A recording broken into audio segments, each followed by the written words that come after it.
காடு மலை தான் கடந்து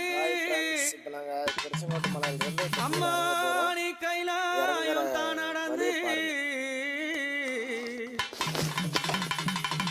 கால்கள் எல்லாம் நோகும் ஒண்ணு கட்டி வச்சேன் ஊஞ்சல் ஒண்ணு அம்மாவே